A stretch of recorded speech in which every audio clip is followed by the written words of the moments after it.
all these battles that you thought were important, not that important. Battles that you didn't think were important, now they were the important ones. This is a VOD of a stream I did the other week where we looked in detail at the raid on the Japanese convoy MI-11, what's known as Ramage's Rampage. During it, I was trying to piece together the movements of all of the Japanese ships involved and the submarine to try and build a complete picture of where each ship was at the time each torpedo was fired and how the battle itself unfolded. As you can tell from the length of this video, it took me quite some time to work it all out. Which took place in July 1944. There's 3 submarines involved, Japanese convoy, and basically the video is about this convoy battle. It will be partnered with the video coming out on Tuesday, which is a video more of an overview of the whole Pacific submarine campaign.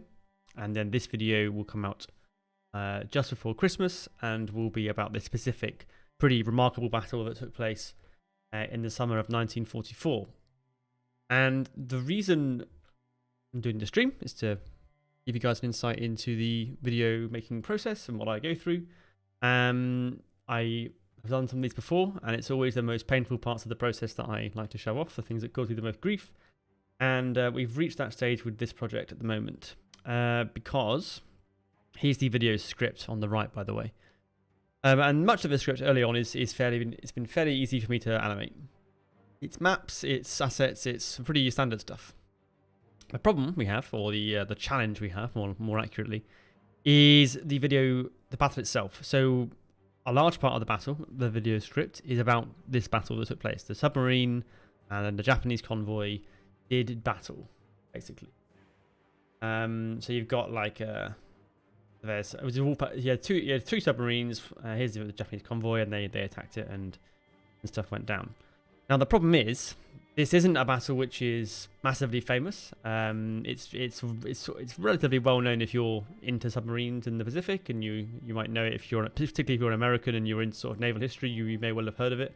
It's known as Ramage's Rampage after the commander of the boat involved.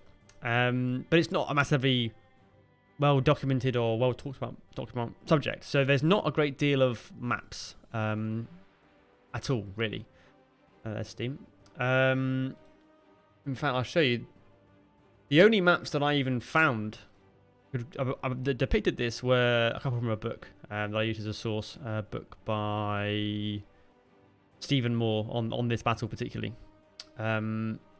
So you can see the ships that were involved in the convoy, and there's a couple of drawings here, well, actually just one drawing, roughly showing the situation at the start. So basically you have these 2 submarines, and they're tracking this convoy southwards. We're in the South China Sea at this point. And the convoy's here. It's got 6 merchant escorts and 17 merchant ships. As far as I can make out, Japanese merchant ships steamed in 2 lines. They're depicted as being in 2 lines here. Other illustrations of Japanese convoys has the merchant ships sailing in 2 lines, not in any more than that. So that's how I'm assuming they would have been on this night in question. If you're in the chat and you know different, then please let me know. And they come up behind them, and then basically battle ensues. The convoy here, which is here, turns to the starboard, and the submarine here, this is our boat in question, does a similar turn, and they end up on a head-to-head collision course, and then a battle ensues inside the convoy. So the challenge for me is to work out from the script how that all fits together on the screen. So for example, I have things about, the boat spots this ship at this time, attacks this ship, and then it moves on to this other named ship. And I've got to work out, okay, so if the boat was in a certain position and it did a starboard turn, what ships is it seeing? Who's it attacking? And then trying to visually depict as closely as possible to accuracy as we can get the battle that took place. Because there's not enough information, so there's no map that says, oh yeah, these ships did these tracks, and then that's where they went, and that's fine. So, what I think I've worked out so far is, if you can see here, so the submarine came head-to-head with the convoy. Obviously, the convoy made a large turn, but the convoy is 17 ships long. So, or rather, it's two columns of 8 and then one more on one side. So they don't all move together. So from the diagrams, I think, based on a few things we'll see later on in the research, I think that basically the battle begins as the convoy is turning, and the ships at the back are still completing the turn. Because I think that it might help to explain a bit more how at certain points it attacks certain ships. There are at least 2 tankers in this ship, oil tankers, and 2 sort of big transport ships, like cruise liners. I don't know where they were in the order. I don't have a manifest. Unfortunately, because it's Japanese, is my working assumption. It's Japanese, so it's in Japanese. There's not a great deal of documentation at all, or at least not in English. And as is the case of all World War II things, it seems like Axis sources and Soviet ones are just not as widely available, and it's difficult to find exact details. If this were a British convoy, I could look up all kinds of information, but it's not, so I can't. And chat, if you have any questions or observations, or you want to tell me I'm wrong about something, please do. I would very much appreciate that. As I accidentally show you Steam again. I'm very bad at life.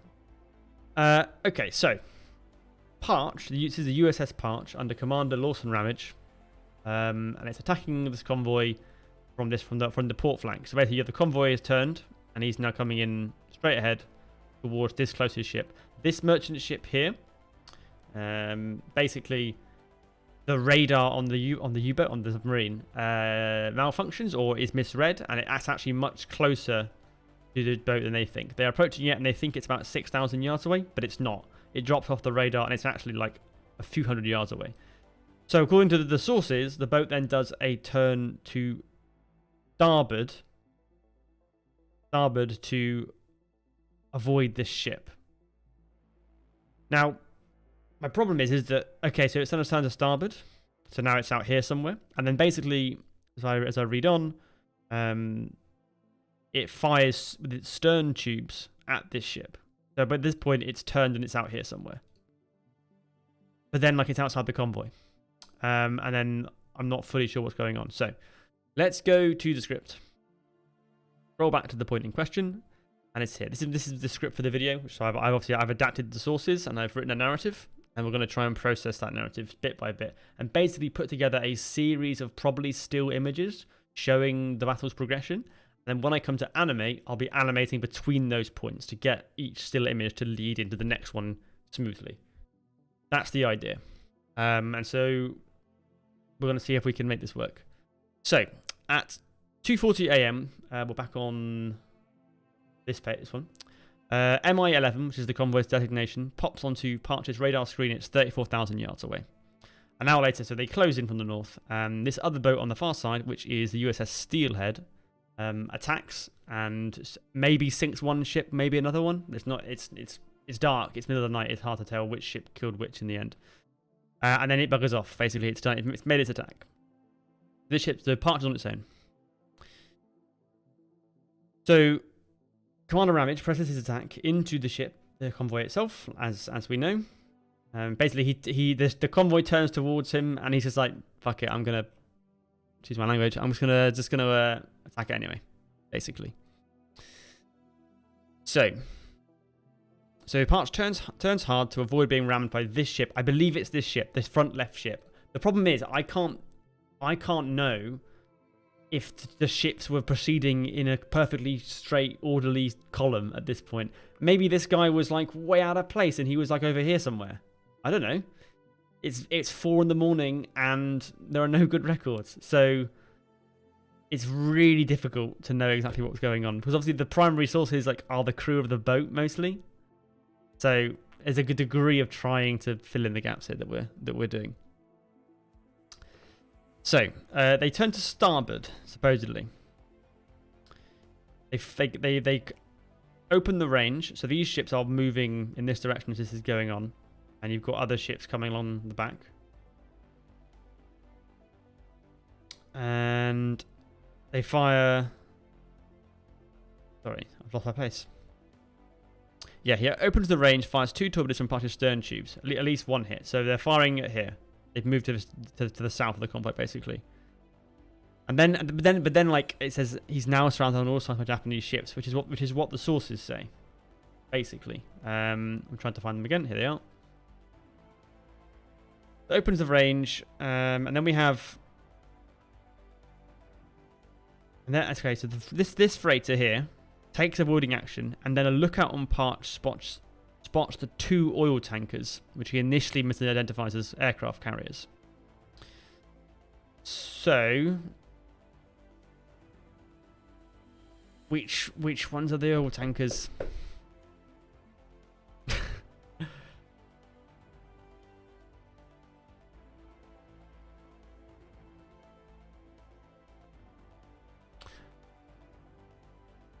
Now, this is what I don't get. He spots the oil tankers.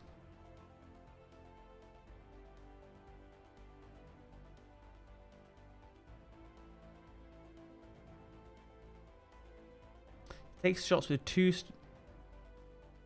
Takes a shot. Make another attack run at the same freighter. I'm not sure. I'm not following here. Where's the book? Here's the book. If you've never seen one of these streams before, this happens a lot. I had to pick the book up. Okay. So, did I record the page numbers? Not massively. Okay. All right, we're basically in the right place here.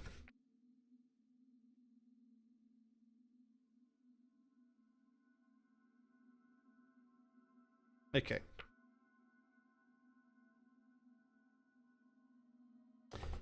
Okay, so the range opens to a proper distance. 480 yards. That seems like that corresponds to here. Okay.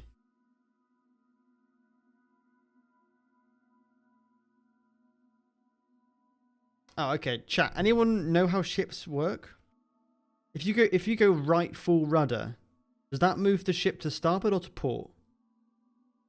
How do rudders work? Welcome to professional YouTube history YouTuber Historigraph asking, how do rudders work? How do rudders work? I haven't done much sailing in my life, I have to be honest. How does the rudder work? Yeah, it directs water flow. I know roughly how it works. But the rudder moves in the direction of lower pressure. As the rudder goes, so goes the stern. If you move a rudder to the right, then the boat goes right. Right?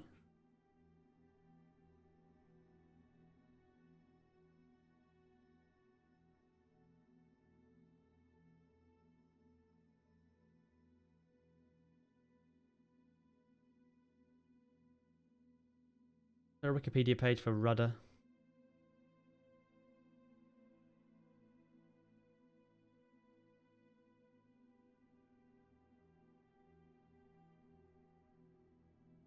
I think it's right. If you turn the rudder to the right, then the ship's going to turn right. At least, surely that must be the case as a command you issue on the ship.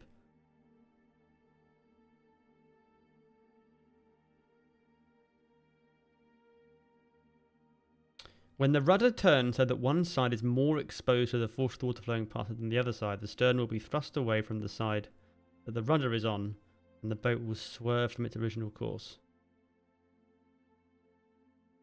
That doesn't explain it to me. That doesn't help.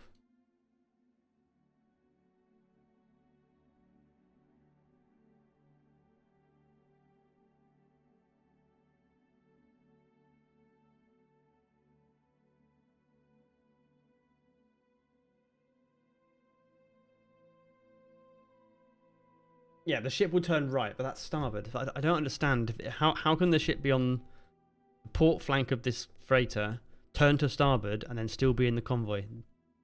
Doesn't make any sense. Doesn't make any sense. This picture is from the same book. Hello, Kitty. Welcome to a man losing his mind about history books.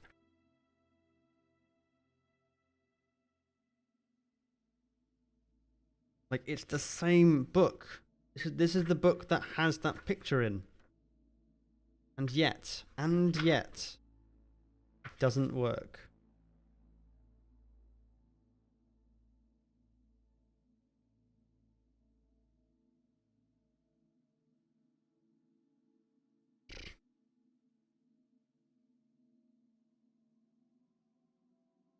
At 0350, they're on the opposite, on the port side of the port flank of the convoy.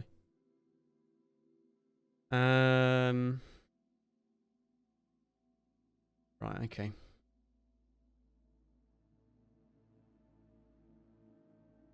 Actually, yeah, no, it clarifies it here. Above it, the turn they make here, he said right full rudder. So right full rudder is turn the ship starboard. So right full should go this way. So then you're outside the convoy. Which means that either ships aren't in the right position or this is wrong. But if the ships aren't in two parallel lines, I have no idea where they were because there's nothing to tell me that.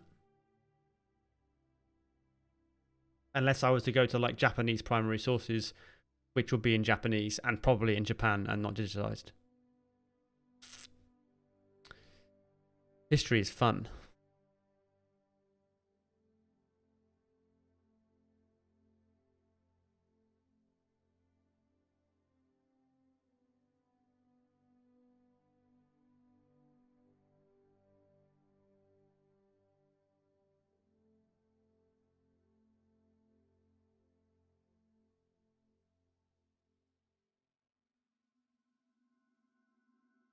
Unless perhaps, is it possible that they approach and that this line is further ahead, so that this is the nearest target and they've gone across? They've gone like across and then gone to the right and then they're inside the convoy? Because then it seems to me more likely that they're able to see tankers. Because I would expect oil tankers to not be at the front, based on what I've seen in British convoys. But I can't be sure, so we'll have to just try and make it seem fine. Because, for example, I mean, the two tankers might be here, or they might be, I think they're stealing one in front of the other, the tankers, based on a few cues later on in the sources.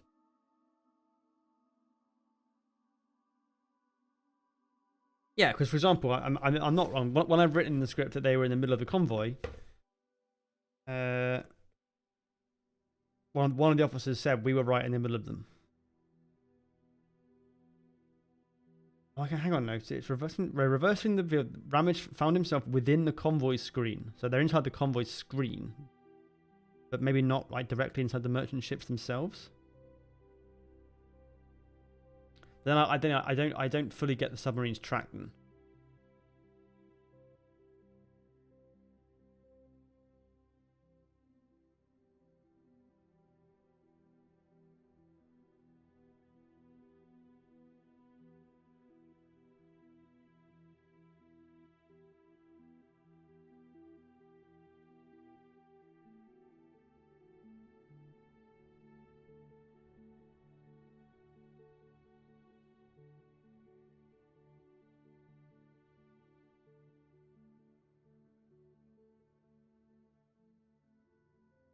I see. This is the problem. This is the problem, chat.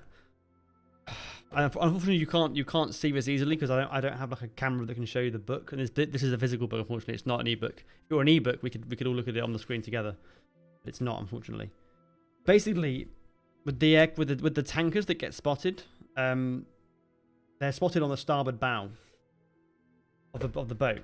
Starboard bow. I'm pretty sure it's like front right. Yeah, it is. That would mean that the tankers are even further this way, so they cannot possibly be out here somewhere, unless the tankers have just gone walkabout and have ended up way further south than they're supposed to be.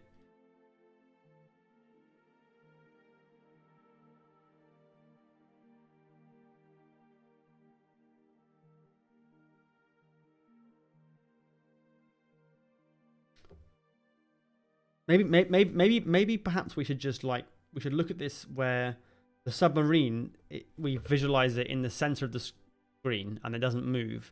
And then basically we just plot all the ships that it encounters on where they are in relation to the ship. to the boat, and then somehow stitch it together from there. Because that's what we have. We have the sources from the boat's perspective. So we'll just have to not show the ships we don't know where they are until they appear. And sort of make it dark on the screen, maybe? Maybe that'll work. I think it might work. Let's try that. Okay. So what we'll do, we'll leave this composition for now.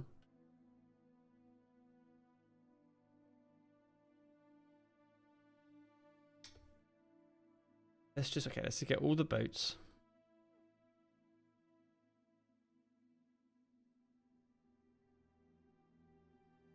Take them all off the screen for now. Here's the submarine.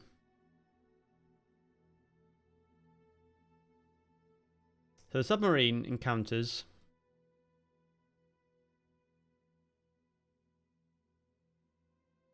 duplicate. Use that.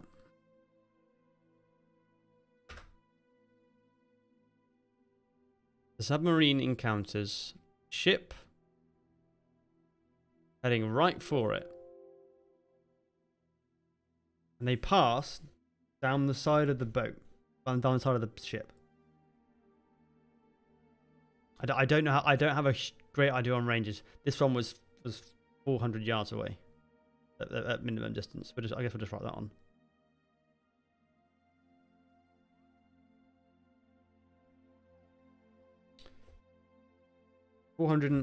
Just 200 yards. Hang on, it was 450 yards in front and then 200 yards when they were side by side. Let's just like. Nope, that's not right.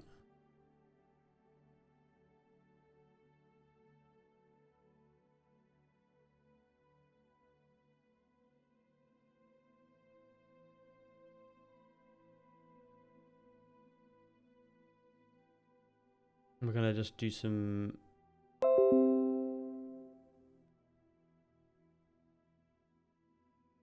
up and...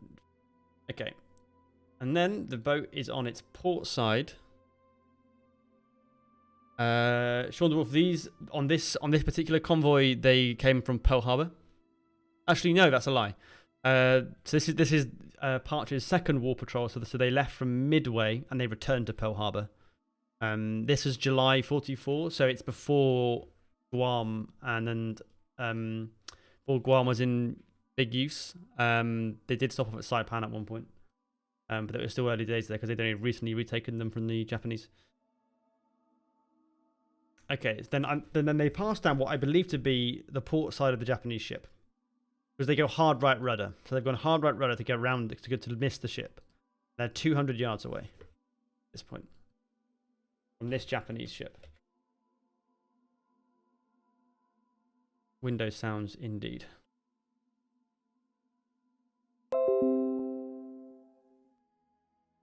This is an incredibly crazy way to do things, but I have to try and visualize in my head what was going on because it's not clear at all. I've lost it. There we are. Okay, so they go past that ship at 200 yards. They then turn to starboard again. I'm told by the sources. Hang on, I'm not actually showing it on the screen. I'm an idiot. There you are. So they then pass the ship again. Hang on, what are we doing? Blah, blah, blah, blah. Yes, they go hard right rudder. They pass down the ship at 200 yards. They open the range to 480 yards and then fire her number 1 and number 2 tube. Number 1 and number 2 bow tubes at this ship. Okay, no, so they've swung right round on the starboard. Okay. So they haven't gone to here. They've gone all the way around in a circle. And they've come back, and he's now here. Okay, this makes more sense now. 480 yards. Because if they're here, and then they turn starboard again, they're going into the convoy, as we've established. They're down here. They're going into the convoy at that point, which makes way more sense now. Okay. And then basically what we're going to do, knowing that they re-enter the convoy here, we can start to surmise that which ship is the tanker, because we'll go by the ship that it makes the most sense that they spotted. The lookout spotted from the starboard bow. Now we're cooking with gas. Now we're cooking with gas, chat. Okay, right. We can abandon that previously. Now I don't need to do that now. Now that I understand where we are, things can get easier, I think. All right. We're still probably trapped the distances with text because that's easy. Where's my boat gone? Here he is. So they circle right round to attack this guy. Now they're steaming at like 20 knots at this point. So they outpace the convoy. They're going faster than the convoy, so they can catch up fairly easily. So 480.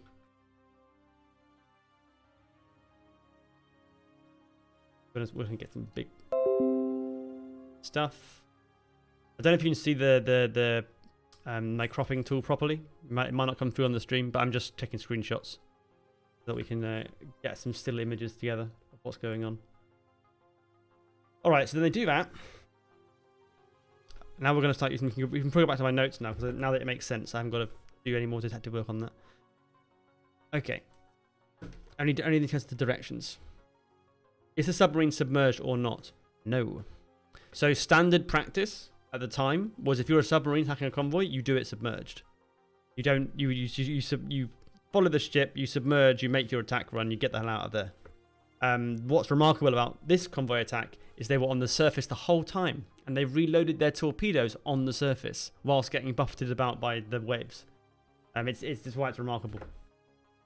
And so if you imagine like there are ships firing machine guns at the submarine, they can all see the submarine. They're firing flares and machine guns, and the escort vessels are trying to get through to attack the submarine, but they're getting blocked by the merchant ships, and it's just chaos. And they're raking each other's ships with machine gun fire because it's dark and they can't see very well. Like, it's intense. There's a lot going on right here. So they fire the torpedoes, 2 bow torpedoes. This ship takes evasive maneuvers. If I'm not mistaken, yes. Japanese skipper was fully alerted and had already started swinging to the left. Okay, so he turns towards the torpedoes to avoid them. So my man has turned at that. I'm going to write the word evasive. That's good. That'll help us figure out what the hell's going on. We'll probably stay consistent.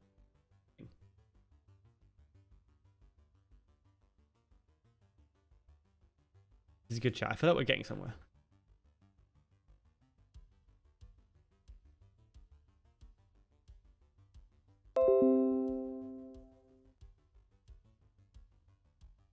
Evasive. Good. Right, so these torpedoes miss. And then what? The boat turns to starboard again in order to fire its stern tubes, if I'm not mistaken. Fortunately, the freighter had effectively blocked off an alert escort vessel that was racing in to intercept the American submarine. Oh, cool. I didn't know that.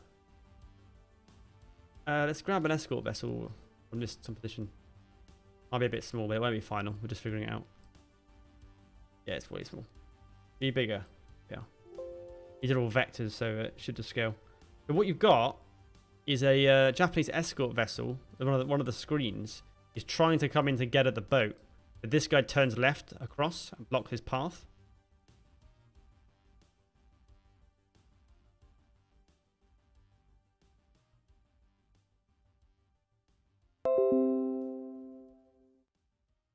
This is a mess, chap. Don't worry about it. It's fine. I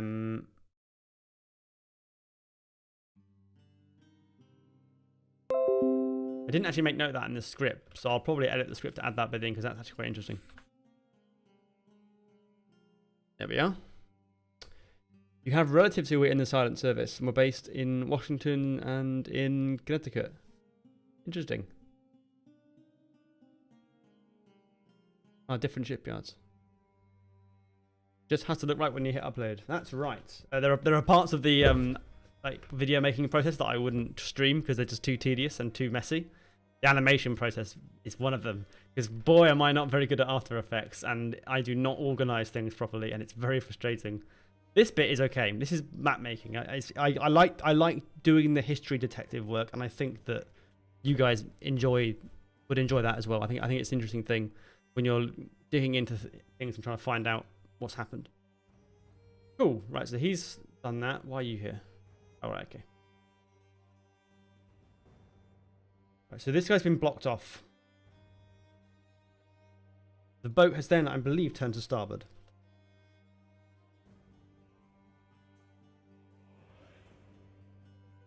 No, not quite.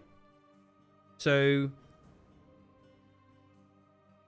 the freighter is blocked off a vessel.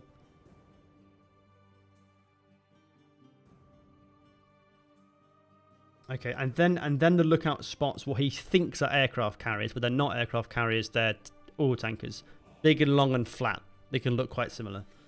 And then they go and attack them, but it doesn't. Off the 2 Japanese tankers off the starboard bow. So basically, got to assume they're where. The trouble is here, I don't know the exact spacing between these. These aren't to scale. Like, these guys could be quite far behind.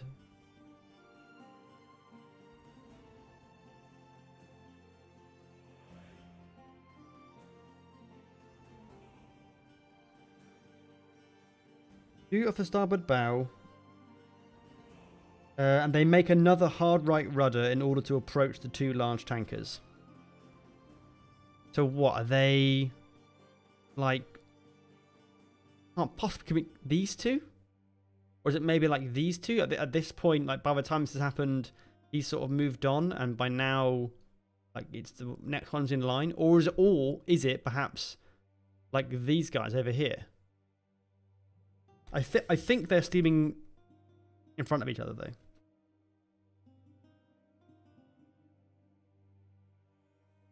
Okay, and then basically. Oh no! Okay, hang on. Chat, I think we got it. I know this isn't very visual. I really wish I had a proper camera that I could show you the book, but I don't. So what happens is as they have gone. What gives it away is they attack this freighter with stern torpedo tubes whilst they're pursuing the tankers. So the tankers must be on this side of the convoy. They have to be. Because otherwise, if it was these guys, they wouldn't be. I mean, they could. I mean, I guess they could be doing stern torpedo tubes from here. But like that's not the starboard bow. That's more like the starboard beam, according to this graphic. I think they must be across. I think it's more like it's these ships here, or maybe like if the convoy's moved on a bit, it could be this ship. I think it's worth a fair bet that it's these 2 ships over here. I'm just going to write oil tankers.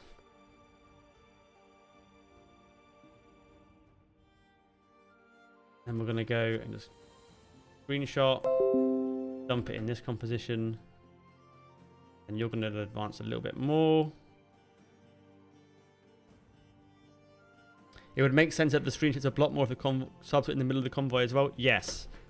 That's what I think. They definitely end up in the convoy. All tankers are high value targets. Oh yeah, they were the most high value targets. That's why the Japanese built absolutely crap tons of them. You'll enjoy the video coming out on Tuesday, Sean. It's an overview of the whole submarine campaign, and the degree to which Japan's war economy was just decimated by submarines and later by land and carrier based aircraft.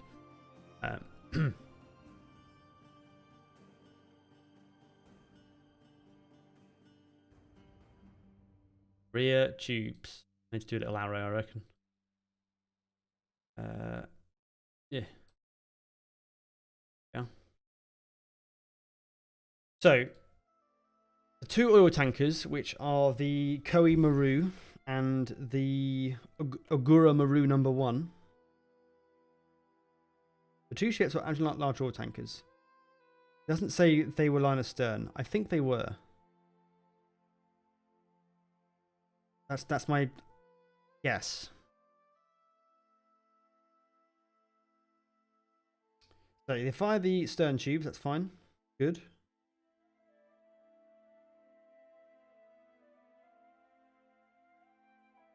An explosion was heard, so then they maybe hit this ship here.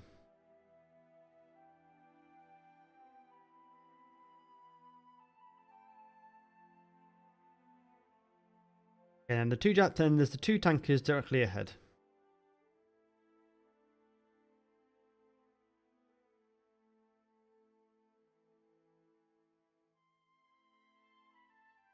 Okay. This is why I think they're dead. They're described as being the two tankers are dead ahead. They fire on the first tanker and then go hard right rudder to fire on the second one. So for me, the most likely explanation is that they're attacking this tanker and then they're going right and attacking this tanker. But it's all with bow tubes.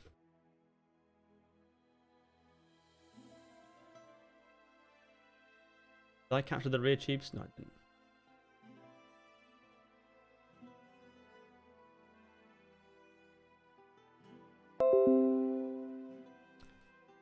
Timestamps in the book. There are some timestamps, yes. They're in the script as well, some of them. But it's not hugely helpful. I mean, actually, to be fair, it kind of is because they do mention the speeds of the ship, but not on a like minute level. So like you could probably with some maths like get the distance they've covered. But I'm not going to do that because the battle map is not going to be to scale because there's no way I can make truth claims about the positions of all these ships because I do not have accurate information to say this ship was here and this ship was 0.8 miles away from this ship. I don't know. I have very limited one-sided information. We're not going to do that, but like I feel like we're getting a sense of it. Cool. So then we've got attacks on these guys. These guys, which are now yellow for some reason. And then what? God, I might start duplicating the boat. We get like a graphic going. So here, when did bow tubes then.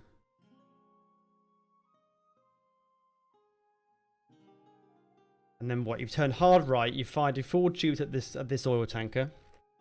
Are you saying we didn't have GPS ship tracking in 1944? Unfortunately, not. Very good radar though. Quite sophisticated radar on the American boats.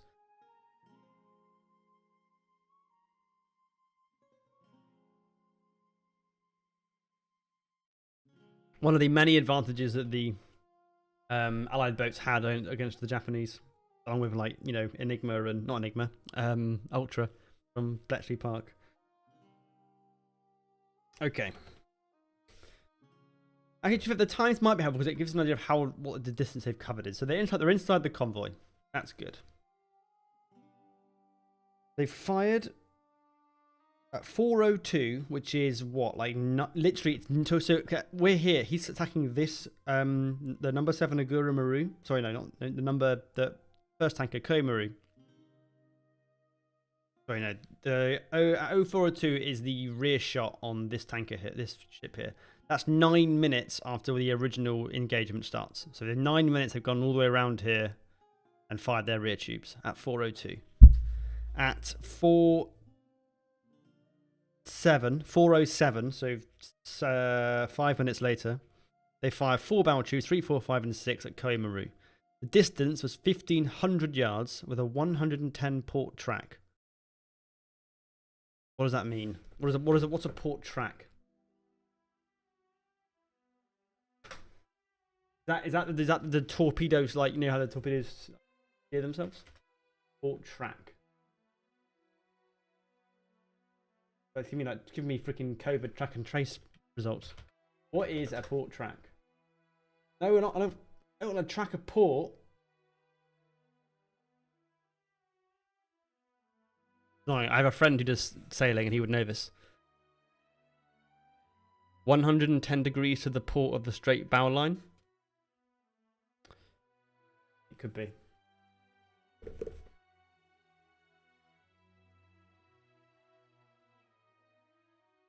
Your guess is as good as mine, unfortunately, Sean. I don't know. I haven't done enough sailing in my life. clearly. Okay, so let's just read ahead and see if we can work it out from other information. The distance was a mere 1,500 yards.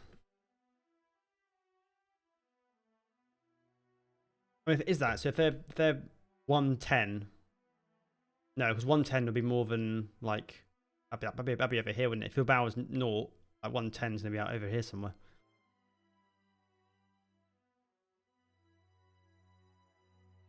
The 4 torpedoes hit on Koimaru and it sinks rapidly.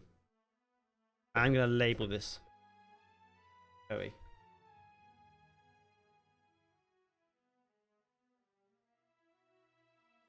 Ogura.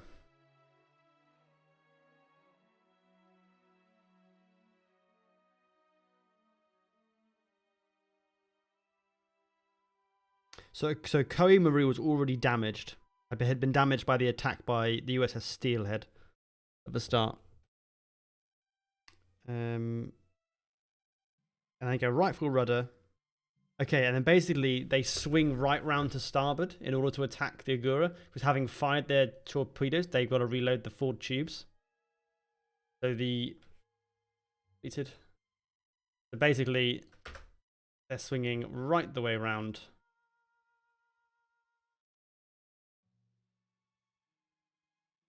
That, with the video it'll be actually smooth, and then they've attacked the Ogura with their stern tubes. Interesting. At 4:10, she fired her 3 remaining loaded stern tubes at the other tanker, the flagship Ogura Maru, from a distance of 1,200 yards. The first missed, second and third exploded forward, slowing it to 2 knots but not stopping the ship. So we're now 4:10, so we're now 17 minutes after the engagement began. Which means you're like halfway through. This was a rapid thing. The escorts now became a problem with their indiscriminate machine gun fire and flares. Logged Ramage. There were ships all over the place. Japanese were like shooting themselves because it's so dark and it's just chaos. But all 10 loaded torpedoes have now been fired. So now they are going to have to reload. Now generally, the accepted practice is if you're making an attack, you would reload under the surface. You would submerge and reload your torpedoes. For a number of reasons. A, because you're not going to be shot at. B, because you're not going to be buffeted by the waves as much. Which means you're not going to drop a 21-inch warhead torpedo on your foot. Or have it blow up in the torpedo room.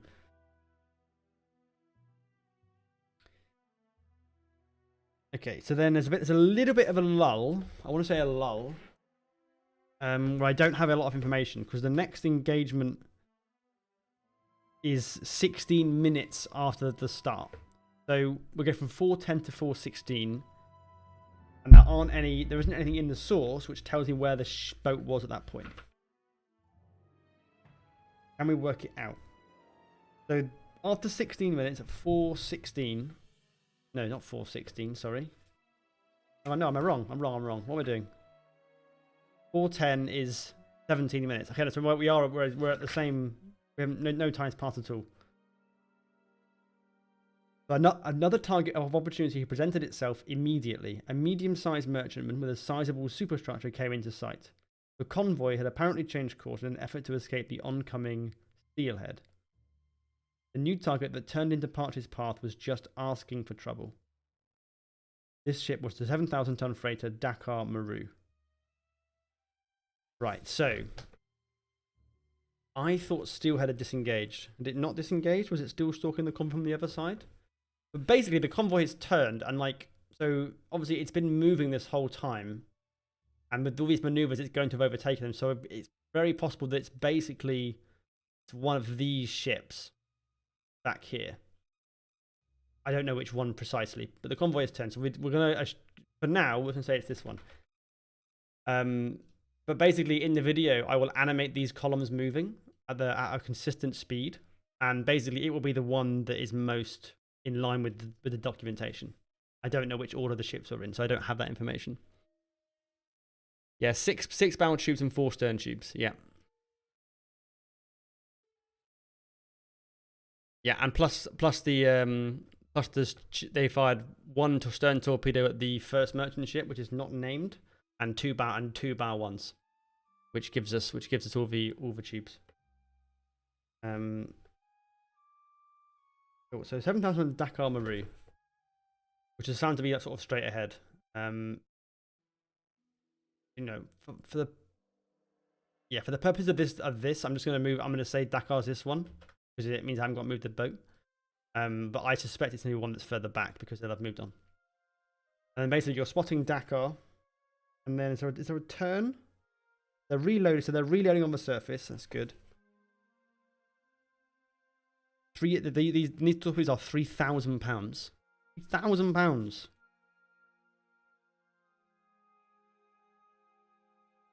They're reloading. Okay, and then they begin the approach on the Dakar Maru at 4:12. I think the gap between these columns might be increased in the final video because there's no room here.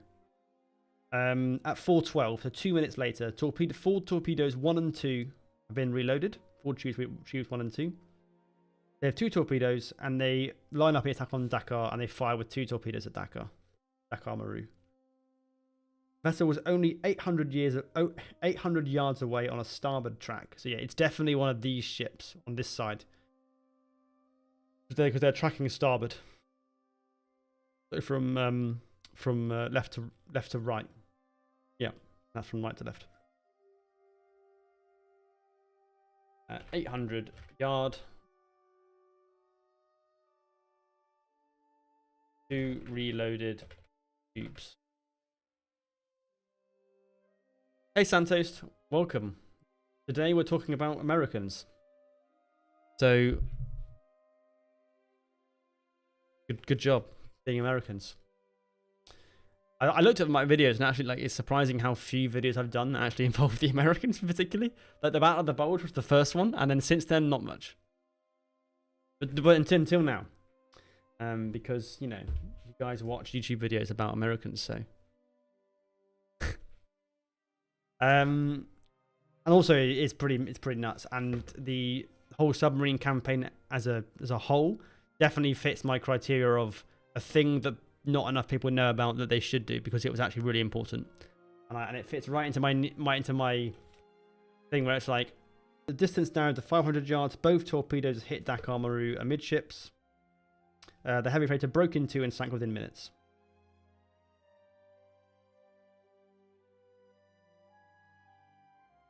Japanese post-action reports, however, would indicate that Parch's torpedoes ripped a hole in her port side, but the ship stayed afloat. Chat, we have a contradiction in the sources, and you know what that means. We have to resolve it. The way we're going to resolve it, we're going to load up a spreadsheet called subs. Because I have, in this spreadsheet, every single merchant ship the Japanese lost in the Second World War. In a list. These records are from the American Joint Army Navy Assessment Committee in 1947, where they basically did a thorough inventory of all of Japan's losses and how they lost them and when they lost them and to whom. So, is this the one I want? Yes. We are looking for Dakar. Don't tell me he doesn't exist. Don't tell me he doesn't exist. I know he exists. He must exist. Dakar? Hidaka Maru. Is that it? Dakar Maru. He's there. What are you talking about? Sunk. 7,169 tons. When were you sunk? July 31st, 1944. That's correct. Do you have, like, literally any information other than that? No. The Americans say the Janak figures say that it was sunk. Okay, we're gonna accept that as the truth. I'll tell you why. 1, we have no better source available. 2, they were not exactly prone to exaggerating what ships were sunk, because oh boy did they reduce a lot of tonnage losses. Like for example, you'll see in the video on Tuesday that the number of ships that were credited as sunk at the time and the number that the Janak figures credit is way lower. Like on every time, like just like 30-40% lower. They're you know. Credit for ships sunk was not given out willy-nilly by these guys. So, okay. So Dakar Maru sunk. As far as we can work out. And it was sunk by submarine. I know it was sunk by submarine. I go to Arch. USS Parch. And July 31st, it is credited as sinking Koimaru and Mankomaru. But not Dakamaru? What? That doesn't make any sense. How can they possibly have, who sunk it then? Because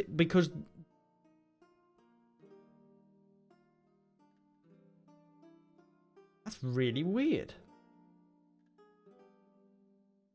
How bizarre.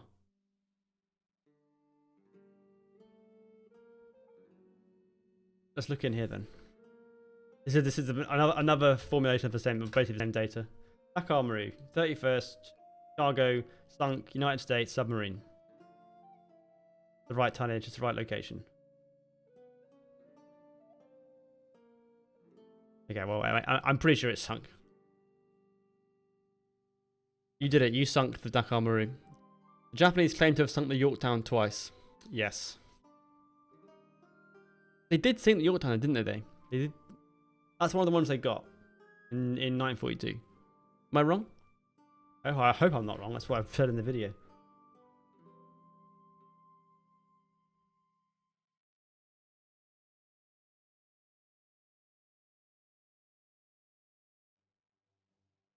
No, this is the wrong carrier.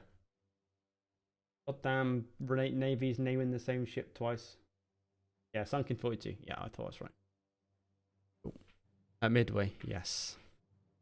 Cool. I mean, not cool, but you know, I'm glad that my knowledge was validated. All right, so they've sunk Dakamaru. So at this point, they've sunk 2 ships. Koimaru and Dakamaru.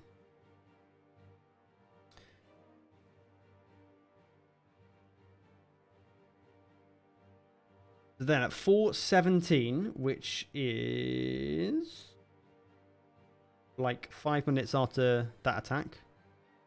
Sorry, at 4:17, 1 minute after firing on his last ship, Ramage came right to avoid the nearest escort and headed back to finish off his second crippled tanker, Agura Maru, behind him. So we've got an escort somewhere that he avoids by going right. So Agura has crawled forwards very slowly. We're running out of space here. And there's an escort that he's gone right in order to avoid. So where is that escort, do we think?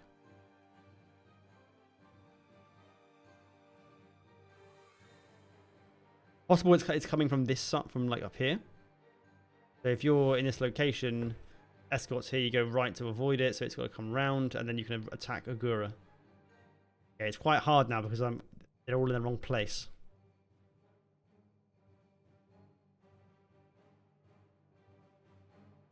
The escort must be coming up from north or east through the convoy. Yes, they wouldn't be coming from the south. Good point, actually, because if we go back to this map, which is loosely adapted from this map here, you can see there's 3 escorts on this side of the convoy. When Parch does the turn, he's inside the escort screen, and then the convoy's turned. Like the escorts on this side are not going to come around all the way to get up that way. They'll come straight down. So from the north, I think is a pretty safe bet.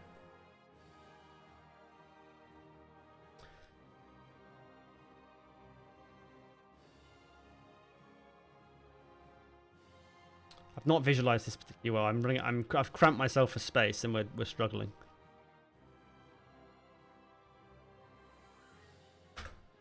Hopefully it'll stick in my head when I look at this on what will end up being Wednesday, I think.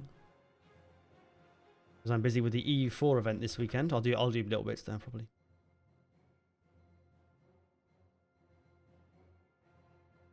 Yeah, it's going to be a challenge to work this all out. So escort are probably coming, I think, from north, rough area. Although in likelihood, it's probably behind this ship, which has moved up. Of course, like everything's moved, so it'll be coming down.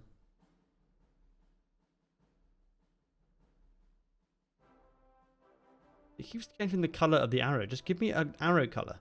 Thank you. And then this guy has yeeted out of here.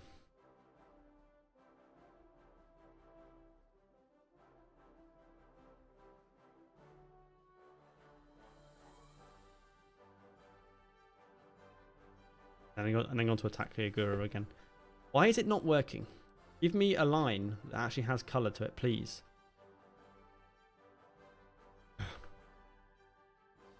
don't mind it defaulting to something. Just give me an actual thing, please. Or if it's not duplicating the layers, and that's annoying.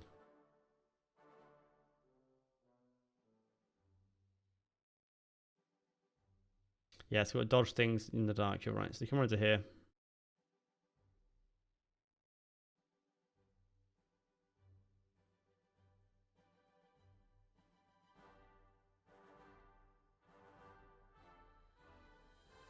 And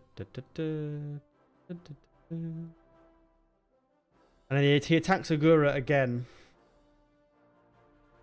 I wonder if I could have some kind of like torpedo graphic to show how many torpedoes they've got loaded and how many have been fired at any one time. I would like something like that.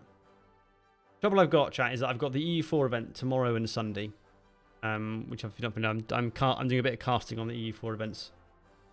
Grand Land this weekend, and then I'm away on Monday, Tuesday. Then I've got Wednesday, Thursday, Friday.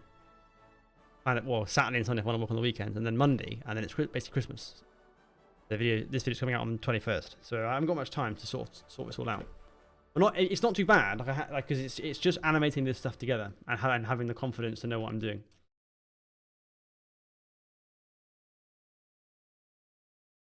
I don't know if there were any collisions in this battle itself, but it's entirely possible.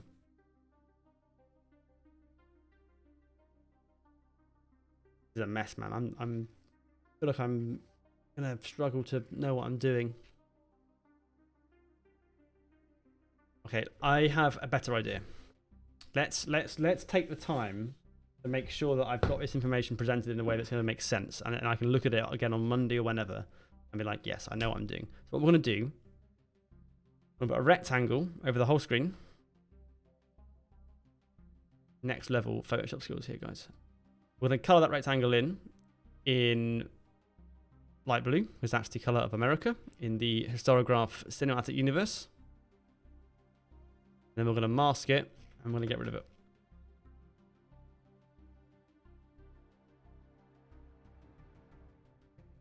I'm going to take a screenshot of this. Whack that in there. What we're going to do, get rid of what we've done and start again. This won't take very long. It's not very, very easy now. Oh, right. So, rectangle.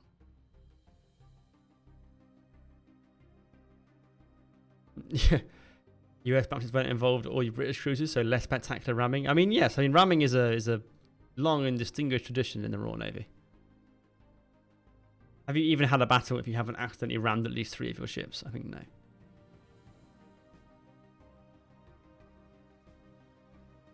Come on. Right. Control X. No. Invert. Am I doing it wrong? Yes, I am. Control I. And then we'll do another layer, which will be yellow, because yellow is Japan's colour in the Historiograph cinematic universe. And we're going to basically we're going to draw some arrows. What we're going to do is we're going to have red for attacks as well. And we're going to do this whole thing by drawing arrows and lines rather than this nonsense. And we'll put the timestamps on rather than anything else.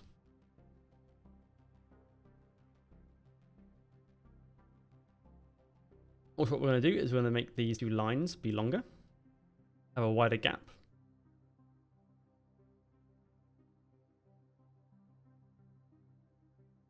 Give us a bit more space, like so. I'm going to start our guy off here. I need to go and import a Escort craft. Make him about 5 times the size.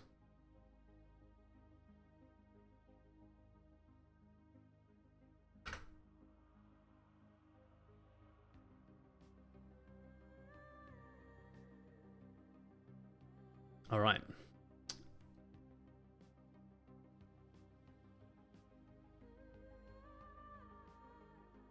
Okay.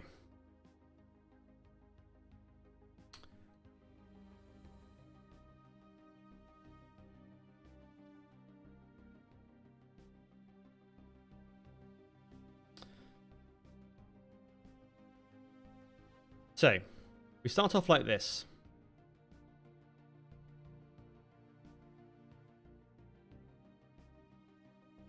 US attack Japan.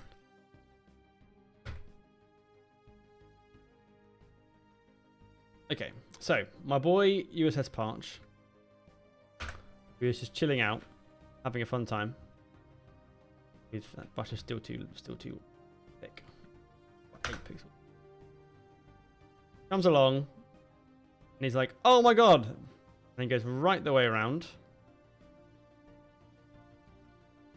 And we're gonna have like a little dot. Then he attacks from here.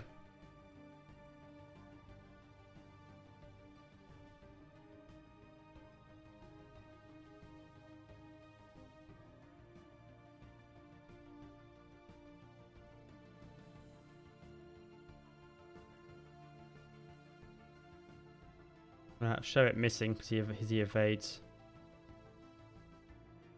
And this guy... Oh, lost that.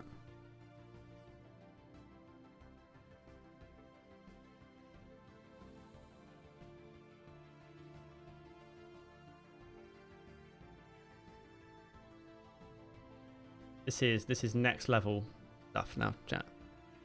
So the Parch post-war was a target ship at Bikini Atoll. Was it? That's really good. Well, not really good. It's interesting because I literally quite recently was looking up about Operation Crossroads and the test there that caused a bunch of problems. I'm considering doing a video on that in the future. And the fact that Parch was there is a really good thing because it gives me a hook, gives me a connection between two videos of mine. Because if you think my videos in general, I often like try to find little connections between them, and I like the idea that like there's this like cinematic universe of Historigraph videos, and they're all interconnected in some way or another. That's really cool. Okay, so my man is from over here. He's been blocked off by this guy taking evasive maneuvers. And then we have the oil tankers. So Parch is then carried on up to here, at this location here. Fired his rear tubes. That back to there. Meanwhile, like all of these guys are just moving in this direction. That's all fine and dandy. Then he sees, oh my god, it's two oil tankers. What an incredible thing. And he attacks the oil tanker. I need some text just to annotate this a little bit. As if, and then come on, where is it? Photoshop, why won't you do this to me? Just be normal.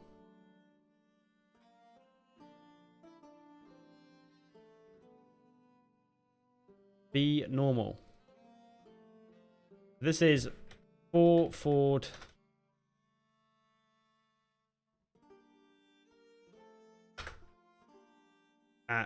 What's this one? Coe. Let's get times. Let's get technical.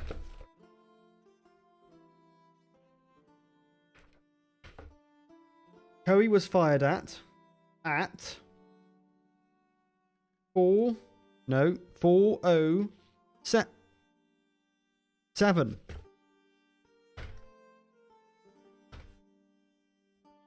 They fired their stern tube at the original freighter from 2,000 yards at 4:02.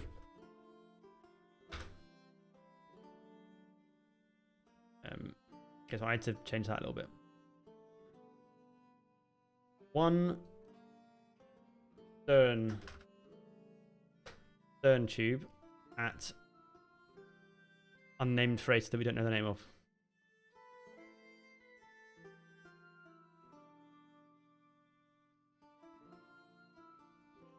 Again, this isn't quite to scale,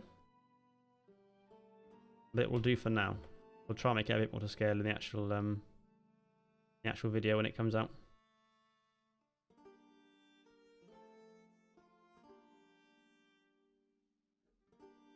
And then basically US guy has then gone around like this. Fired his stern tubes at Agura Maru.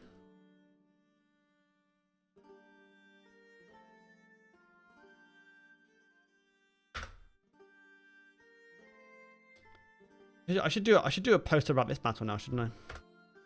Like just a small one, like an A2 or A3 size poster. Okay, and at Agura Maru they fire what? The remaining 3 loaded stern tubes.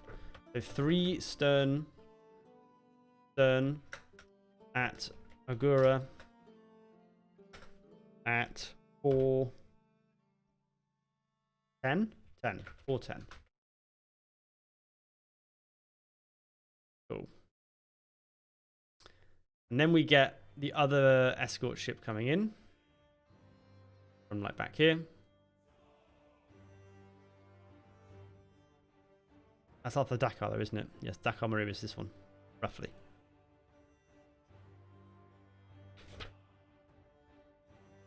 You're heading to sleep. Thanks for watching, Kitty. See you around. Have a good sleep.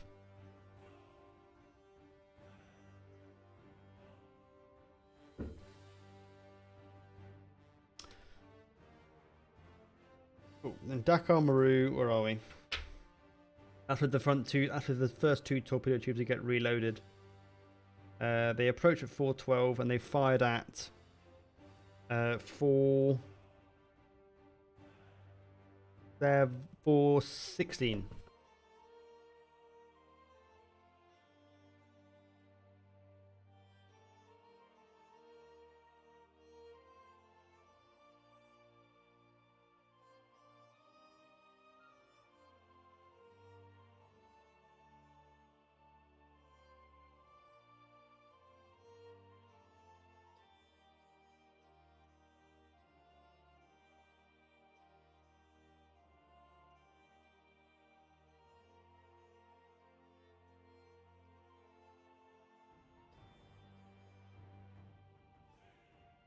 Three forward.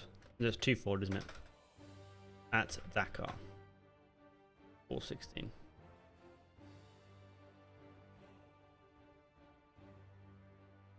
Then this guy's coming in.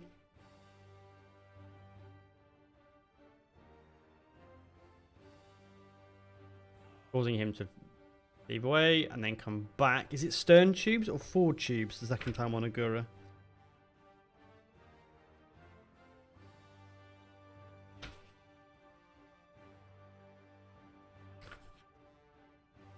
Oh, I think it's... Agura Maru came right to finish off his second crippled tanker, Agura Maru. As we closed, we could see the lights on his stern indicating he was manning his guns. Spark crossed the tanker's track 200 yards astern at 419, while opening up the range to bring the stern tubes to bear. Okay. So basically, they come right round and then ended up behind the ship. Somehow.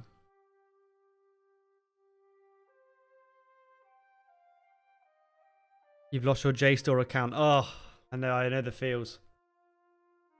I need to really make use of my other half. She works at university. Even she's not remotely in history, but she's in science. But she has like accreditation to all those things. And I really need to take advantage of that at some point. And then he sends torpedoes into the back of Agura Maru from behind. The interesting thing here is that basically because Agura Maru is sinking bow down, her stern 4-inch gun on the back of her deck can't depress low enough to shoot the submarine, which is like sailing on the surface a few hundred yards behind it.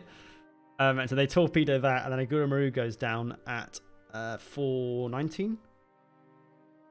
No, they get a stern at 419. They fire when?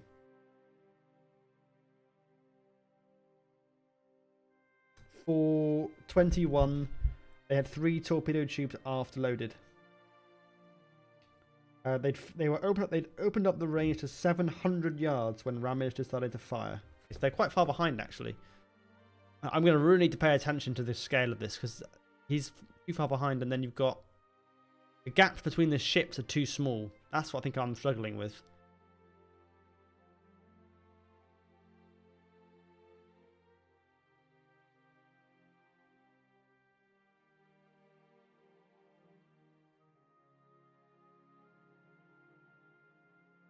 Three stern at Agura 421. So by this point, they're well astern of Agura. Well, that's the wrong one. And they must have come out this way. And then it says they've got two escorts on the port quarter. We're concentrating their machine gun fire on Parch.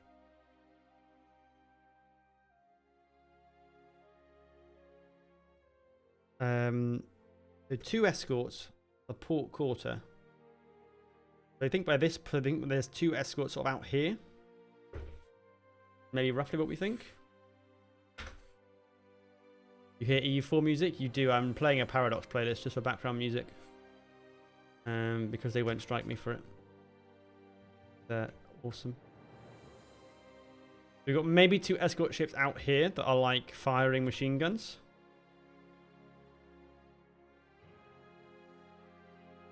And basically, so Ramage at this point is going to go full right. The head. This doesn't actually happen. So he goes go into the convoy and go for the Yoshino Maru, which is a large transport ship.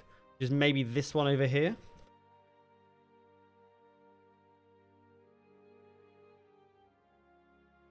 This was the large transport Yoshino Maru, already damaged by Steelhead's torpedoes. Okay, so that makes sense. Steelhead operated on the starboard side of the convoy, so over here.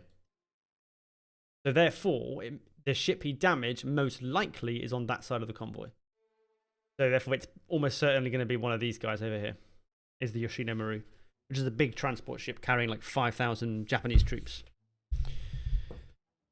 Cool. So they're going to turn right to do that. But basically... but another ship had been spotted. A small converted gunboat, Kazan Maru, approached in the darkness, coming in sharp on the starboard bow, and apparently intent on ramming Parch. Is it from inside the convoy? Maybe it's this one?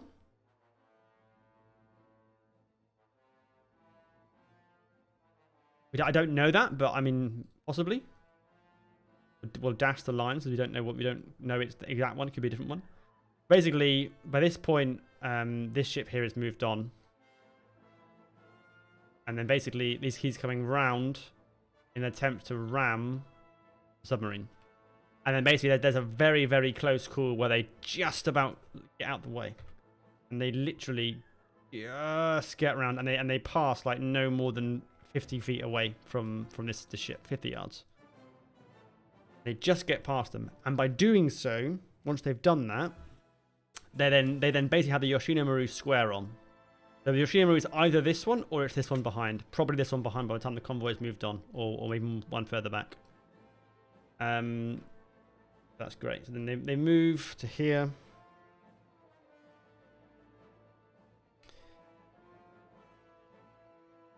And then fires her 4 torpedoes when? 30 minutes after firing her first torpedoes at 4:29 from 1,800 yards away, so quite far away. He fires 3 torpedoes, 3, 4, and 5. Cool. So 3 torpedoes at Yoshino Maru.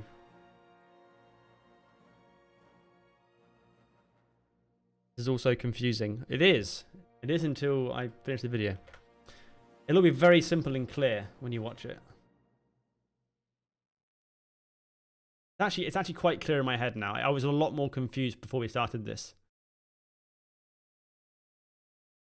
But I'm actually a little bit happier now. I think I know what I'm doing. So much of the difficulty of this is just like knowing what you're supposed to be doing.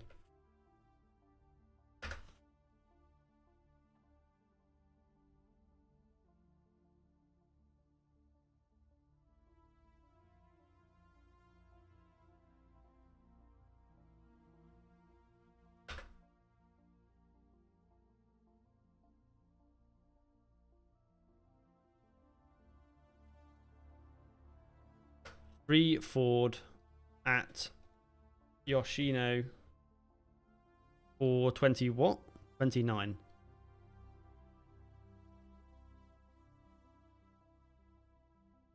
Okay, and then basically having fired those torpedoes, he then carries on the same course, gets beyond the convoy. Yoshino, of course, by this point would have gone past, having been damaged. Hit by 2 of his torpedoes, was damaged, gone past, and then at 4:33, Parch fires her last stern tube at Yoshino from 1,100 yards away. They've gone past like this, and then fired her last torpedo back here, which hits and sinks Yoshino. And then she bugs out. Eat. And gets the hell out of dodge.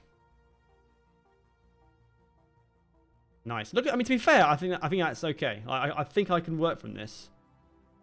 Uncertainties over these escorts. Don't know where they are. Don't know where they came from. But there's 2 escorts out here shooting at the submarine. And basically, what we'll probably do is they're probably not going to show like every ship on the screen at once. When a ship like disappears from Parch, I don't know where it is. I'll fade it off the screen, and it'll come back when it's relevant again, because I don't know where they went, and there's no point tracking things exactly if it's not historically accurate. That's my motto. Do you do this all with a mouse? Yes. I don't have a graphics tablet, unfortunately. I have thought about getting one in the past. Maybe I should. Maybe for streams it would be a good idea to get one. But I haven't right now. Cool. I think that's fairly good, actually. So the entire attack lasts 46 minutes. But the time between the first and last torpedo launches was 34 minutes. So in 34 minutes, he hit a bunch of ships. The post-war credit was 2 sunk, and it was 2 sunk. Steelhead was credited for 2, and they shared half credit on the Yoshino Maru. They both hit it. So there's 5 ships sunk from the convoy overall, and that's how they were divvied up. But extraordinary, because this sub was on the surface the whole time, in the middle of this convoy, being shot at, and all that kind of thing. So, pretty impressive stuff, I think.